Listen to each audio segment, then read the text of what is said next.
Kapatid, welcome back po sa Coach Haji Vlog. Nandito naman po tayo. Magbibigay lang tayo ng reaction at opinion. Yung mga issue na medyo alam natin talagang mabibigat. Bigyan lang natin ng reaction. Abot lang po ng ating makakaya. Salamat po sa umagang ito. God bless po sa lahat.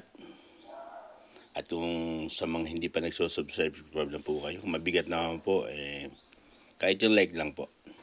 Bigyan natin ng atensyon o opinion yung tungkol sa pagbibenta ng gold, di ba? Yan, ikumpara natin doon sa Fast Administration at saka ngayong KBBM. Okay? Salamat.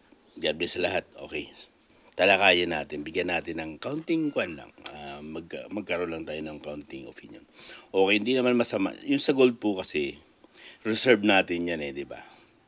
Sa panahon ng Duterte administration, nagbenta naman sila.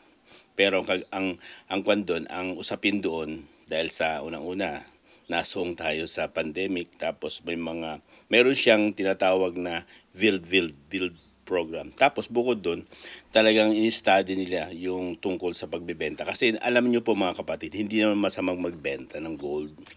Pero ang lumalabas po ngayon, hindi transparent, di ba? Itinago nila yan. Nagkaroon lang ng pagkakataon na mailabas yan tungkol sa mga vlogger, di ba?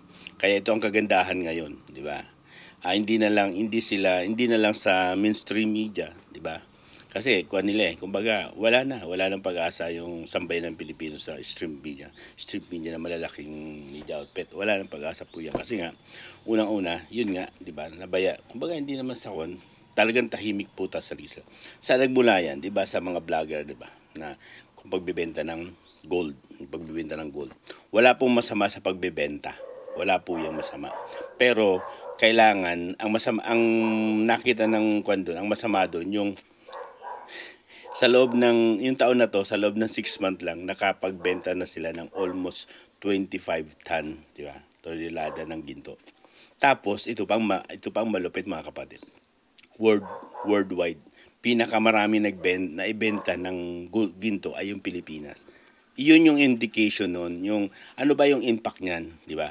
Ang impact niya mga kapatid, yung reserve kasi ng ating sa Bangko Sentral, ang impact niyan, if ever na magkaroon ka ng pulisiya o magkaroon ka ng tinatawag na borrow o magkakaroon ka uli ng pagkakataon na humiram sa mga, di ba, sa DBV o sa mga World Bank, ganyan, parang di ba manghihiram ka uli ng pera. Isa sa mga mabigat na kanyan, ititingnan yung reserve ng gold mo, di ba? Pero ang ano ba, gagawin ba nila? Pahiramin ka? Samantalang, di ba? Kumbaga yung reserve mo, maunti na, di ba? Yun ang pinagkukanan nila. Yung pinagbabasihan nila. Kung pahiramin ka, pwede pahiramin, pero hindi ganoon kakal. Pero nakasalalay doon, kaya mahirap po yan, delikado po yan sa ekonomiya ng ating bansa.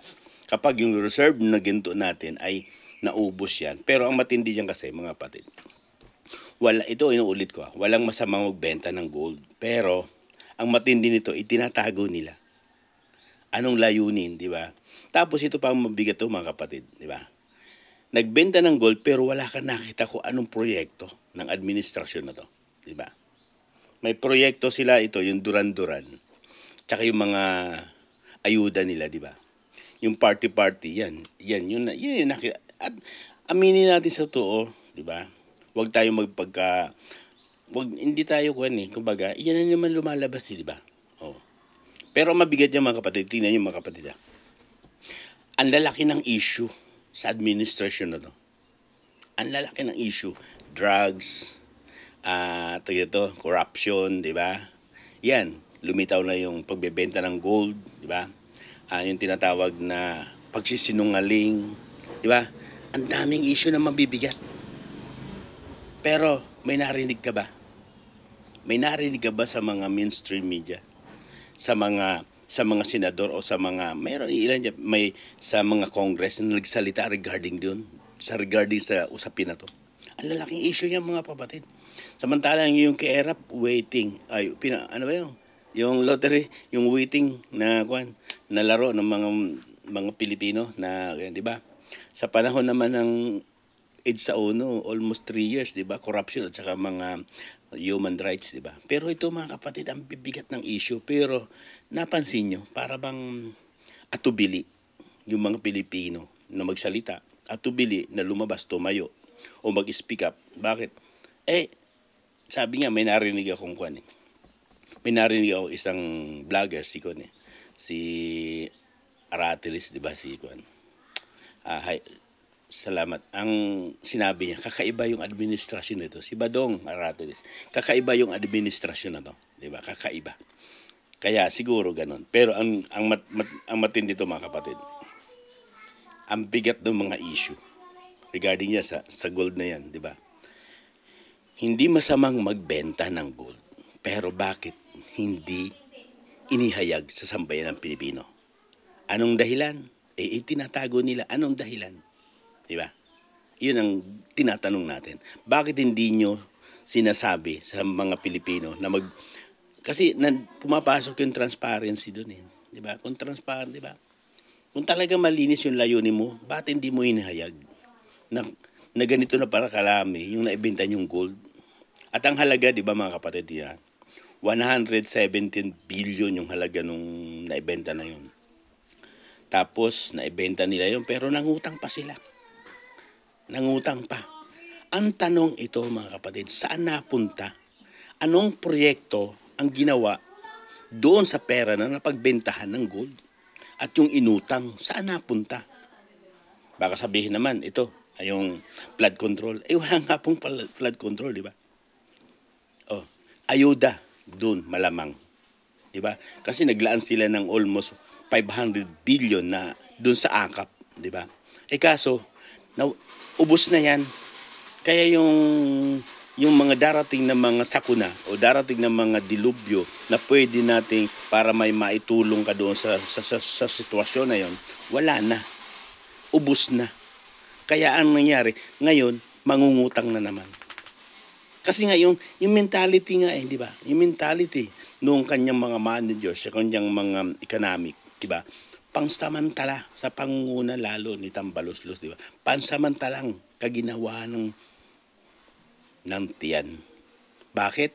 Yun nga ginagawa tayong uto-uto, di ba? Ginagawa tayo ng uto-uto. Sige, ito lang ang pa, di ba? Sinasaksakan tayo, di ba? At yun, ibabalik ko mga kapatid. May narinig ka ba sa mga congressman na magtanong tungkol sa Duran-Duran? Milyon, 50 to 100 million ang ginastos dyan. Pero may narinig ka ba? Di ba? Wala. Walang tumatayo. Walang nagsasalita. Sinabi sa mga kaibigan. Di ba? Nagmula yung punto. Di ba? Pananagutan yung bawal yun eh. Di ba? May narinig ka ba? Kantahan dyan. Every time may parties ako. Pero may narinig ka ba? Wala. Diba? Bakit? Napansin niyo mga kapatid. Pinaiiral po kasi yung pera dyan. Sinupal pala ng pera. Kaya wala ka naririnig. Ganyan yung estratehiya ng administrasyon na to. Magsasalita ka, ito sa'yo. Parang ganun, ang dating. Kaya mga kapatid, sana naman, di ba? Ang akin lang, walang problema sa pagbebenta ng ginto. Pero reserve natin yan, di ba, sa Bangko Sentral. Walang masama po yan kasi sa mga nalumipas na administrasyon, nagbebenta rin sila. Pero may dahilan. May layunin kung bakit ka nagbebenta ng ginto. Pero sa ngayon, yung administrasyon na to, nagbenta ng ginto, nangutang, pero walang pandemic. Walang ano pa mga anong bagay na dilubyo o ano pa man. Wala. Pag tinanong muna saan ang proyekto, saan napunta yung pinagbentahan. At ngayon, mangungutang na naman. Di ba? Ganun po kabigat, mga kapatid. Yung mga bagay na yan, talagang masalimuot po talaga, mga kapatid. Napakalalaki ng issue. Pero, di ba? Nananatiling tikom, nananatiling bulag, nananatiling pipi, di ba? Bakit? Sabi nga ni Badong Aratilis, kakaiba yung gobyerno na to. Kaya yun lang mga kapatid, sana naman. Yung mga bagay na yan, walang masama. Ihayag nyo po sa sambayan ng Pilipino, nagbenta po kayo. Diba? Itinago nyo yan eh. Yung taon na to, 6 months lang nakalipas yung taon na to. Almost 25. Yan na nga, 25 na tonelada ng ginto ang naibenta na. Worldwide. Pinakamarami na naibenta sa buong mundo. Diba? Worldwide yan. Pinakamaraming naibenta na reserve na ginto. Ang tanong ito, ulitin ko, saan napunta? Anong proyekto? Anong pinaglaanan? Dapat may accountability po ito. May narinig po kayo sa Congress? Wala. Diba? Nananatiling tamhimik. Kahit alam na yung mga issue, duran-duran. Diba? Alam na alam, kitang-kita na yan. Nag-trending lahat yan. Katulad yung ginto na ngayon. May narinig po kayo nagtatanong? Diba? Congressman, diba? Sila yung fiscalizer dyan. Sila yung diba, balance and, diba, sila nagbabalanse. Dapat tinatanong nila to. Pero bakit wala ka naririnig? Ganun lang mga kapatid, diba? Kaya sana makita nyo rin ang mali. Makita nyo na po, mga sambayan ng Pilipino, kung gaano kalusta yung administrasyon na to. Kung gaano katindi yung mga bagay na ginagawa nila na hindi nila ipinaalam. Nalalaman na lang natin huli na. Anong ibig sabihin nun? Diba? Tinatago. Para ano? Para hindi malaman. Pero malalaman. Hindi na ngayon yung panahon ng tatay niya to. Ito generation na po ng social media po. Hindi mo kaya itago yan mga kapatid. BBM, maniwala, hindi mo maitatago yan. Bakit? Era na ng kwan ngayon. Makabagong kagamitan. Kaya sana naman, sa mga hindi pa naniniwala pa rin. Karapatan naman nila yan. Yung mga ganitong issue, ang bibigat nito. Lalo, di ba, sa drugs. Ganitong mga bagay na polisiya na itinatago. Duran-duran, itinago rin. Di ba?